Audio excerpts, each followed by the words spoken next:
Nota del autor. El protagonista de esta historia se encontraba desplegado en una ubicación no revelada al momento de la entrevista, pero amablemente se comunicó conmigo por Skype para compartir su historia. Las citas provienen de una transcripción preliminar. Su nombre real, como el de todos los protagonistas de mis historias, se ha cambiado por motivos de privacidad. Lo llamaremos Jay. Jay describió su infancia como una época de racionalidad, sin miedo a monstruos ni a cosas que acechan en la oscuridad. Si hubiera algo a lo que temer, la raza humana se habría extinguido en la Edad Media, ¿verdad? ¿Sabes? Cuando lo único que teníamos para defendernos eran antorchas y palos puntiagudos. Y sin embargo, aquí estamos hoy, la forma de vida dominante en todo el planeta, con armas, bombas, satélites y todas estas maravillas de la tecnología moderna. Al crecer, empecé a darme cuenta de que, en realidad, el principal enemigo de la humanidad es ella misma. Fue esta convicción la que impulsó a Jay a unirse al Cuerpo de Marines de los Estados Unidos el día que cumplió 19 años en noviembre de 2001. Conmovido por los horrores del ataque al World Trade Center, completó el entrenamiento básico y fue desplegado en Oriente Medio a mediados de octubre de 2002. Como muchos soldados en aquella época, resultó herido, aunque nunca de gravedad, y estuvo a punto de caer en varias ocasiones bajo fuego enemigo y trampas como artefactos explosivos improvisados. Tuvo que quitar vidas cuando fue necesario para defenderse a sí mismo y a sus compañeros. En resumen, conocía bien la guerra.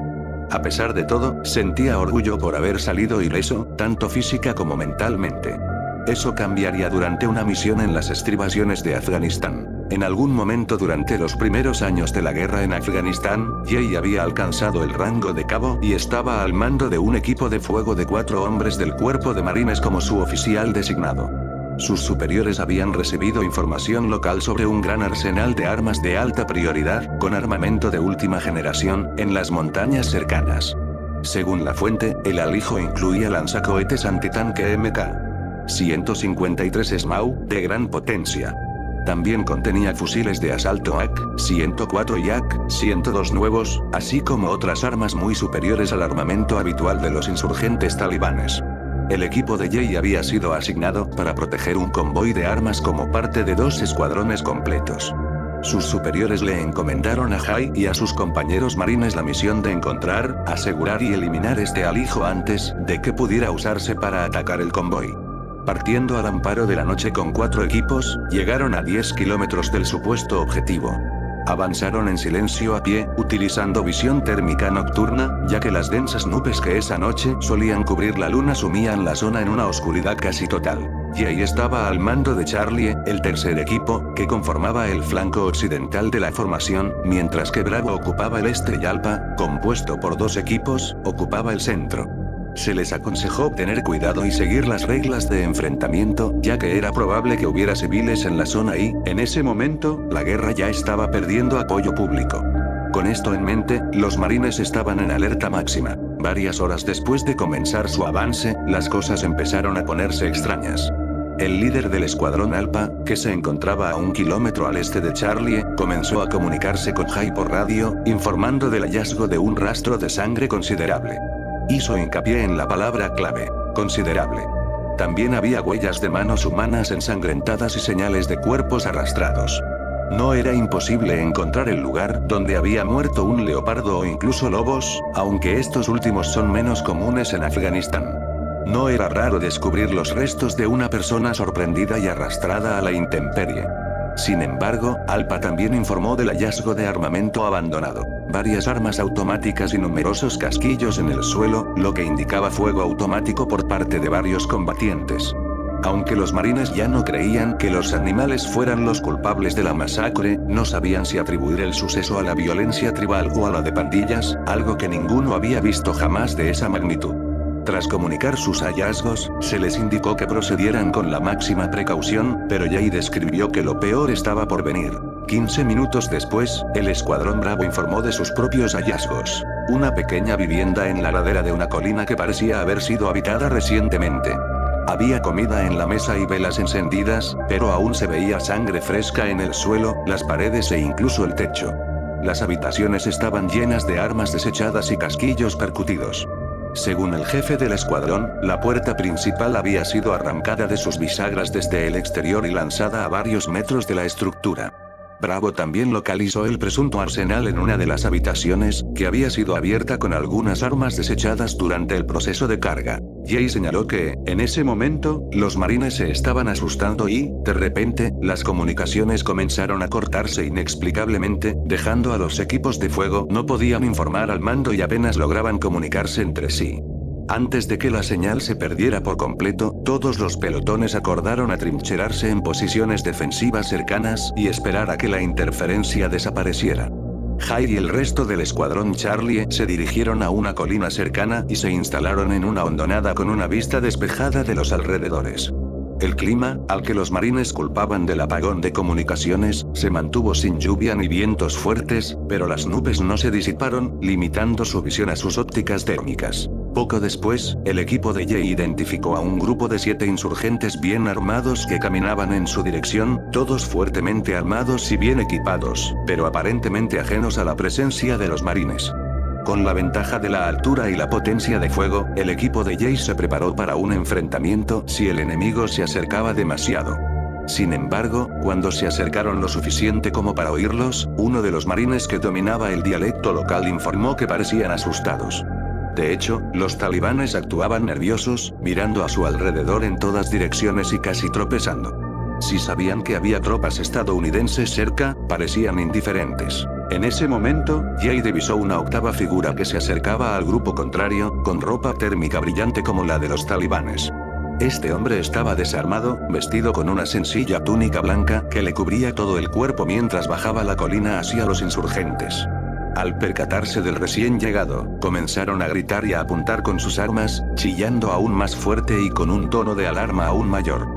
Jay estaba a punto de preguntar por qué, pero su compañero marine, que estaba absorto observando al desconocido, señaló su forma de moverse.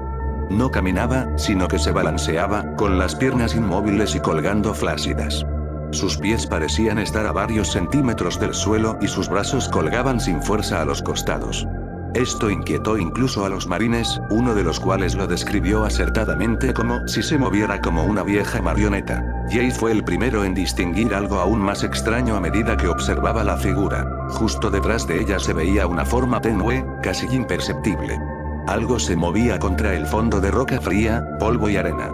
Solo podía percibir un movimiento tenue, como una sombra. El extraño no se movía, era impulsado. Y, antes de que los marines pudieran reaccionar, se desató el caos. De repente, la entidad entera apareció brillante en sus visores térmicos, mientras comenzaba a moverse mucho más rápido. No había sido un solo objeto lo que Jay había visto, sino una masa retorcida de tentáculos o extremidades que se desenrollaban lentamente y ahora se lanzaban hacia los talibanes como rayos, agarrándolos a la mayoría, zarandeándolos y estrellándolos contra el suelo rocoso o lanzándolos por los aires.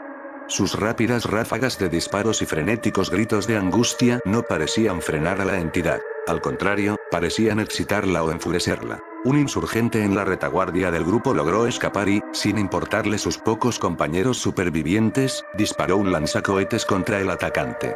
Uno de los tentáculos lo derribó en el aire, detonando inofensivamente, y se dirigió hacia él, extendiéndose varios metros para atraparlo. Ante esta abominación a tiro de cañón, Jay decidió rápidamente evacuar a su unidad, mientras el atacante desconocido estaba ocupado. Al coronar una colina cercana, miró hacia atrás y vio, horrorizado, que la criatura arrastraba los cadáveres de los talibanes masacrados hacia una fauce situada en la unión de los tentáculos sobre el resto de su cuerpo. Estaba devorando a sus víctimas, lo que explicaba por qué no habían visto ni un solo cuerpo en los lugares anteriores. Se respiraba una inquietud palpable mientras los marines se reagrupaban rápidamente con los demás equipos, y aunque los jefes de los otros equipos creyeron la historia, comprensiblemente acordaron no compartir lo sucedido con sus superiores. La misión se había cumplido, el alijo había sido localizado y destruido, y aunque todos los enemigos conocidos habían muerto en combate, afortunadamente todos los marines estaban de vuelta en casa sanos y salvos. Fue en este punto de la entrevista cuando Jay se quedó callado, visiblemente perturbado tras recordar lo que él y sus hombres habían vivido. Al concluir la entrevista, comentó lo siguiente: creo que el suceso me trajo a la memoria algunos recuerdos de mi infancia. Mi padre era biólogo marino. Le apasionaba la vida de las profundidades marinas. Le encantaba enseñarme fotos de esas criaturas horribles como el tiburón duende, animales que tienen todo el derecho a vivir ahí abajo en la oscuridad. Tenía un sentido del humor muy peculiar. Mi madre se pregunta de dónde lo saqué. Recuerdo uno. El pez pescador, esa cosa espantosa con forma de balón de baloncesto. Atrae a sus presas con una pequeña luz brillante que mueven para llamar la atención. Cuando el pez se acerca demasiado, abre una boca que ocupa 2/3 de su cuerpo, y ¡pum! El pez se ha ido. Así lo llamamos ahora, el angler.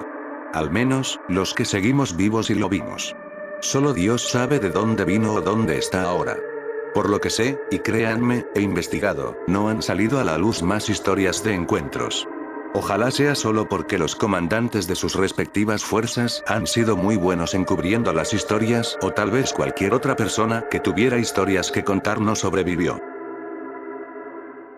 Nota del autor. Jay, según nuestra última comunicación, está vivo y bien, se retiró del cuerpo de marines después de 2 misiones consecutivas y se ha adaptado bien a la vida civil.